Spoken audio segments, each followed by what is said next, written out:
কথায় আছে বাঙালির 12 মাসে 13 পার্বণ, আর সেই পার্বণগুলির মধ্যেই বিশেষ পার্বণ হল দুর্গা উৎসব।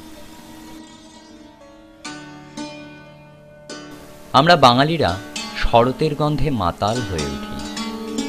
দুর্গা উৎসব আমাদের বাঙালিদের শ্রেষ্ঠ উৎসব। মাকে আগমন জানাতে জানাতেই কেটে যায় পাঁচটা দিন, আর চলে আসে বিদায় বেলা।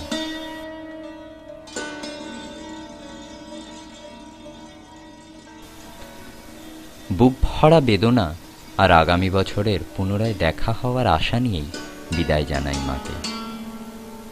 মাকে বিদায় জানাবার পর কেটে গেছে আজ বেশ কিছুদিন।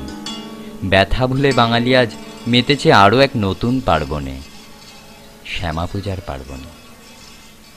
আজ কালী পূজা। আমাদের ড্রিম মিডিয়া এন্টারটেনমেন্টের সদস্যরা বেরিয়ে পড়েছি কালী পূজা ভ্রমণে। চ্যানেল ভিশনের সহযোগিতায় ও আমাদের বিচারকদের মতে শ্রেষ্ঠ মণ্ডপ ও শ্রেষ্ঠ প্রতিমাকে আমরা ড্রিম মিডিয়া এন্টারটেনমেন্টের তরফ থেকে দেব বিশেষ পুরস্কার। তাহলে চলুন ড্রিম মিডিয়া এন্টারটেনমেন্টের সঙ্গে কালী পূজা ভ্রমণে বেরিয়ে পড়ি।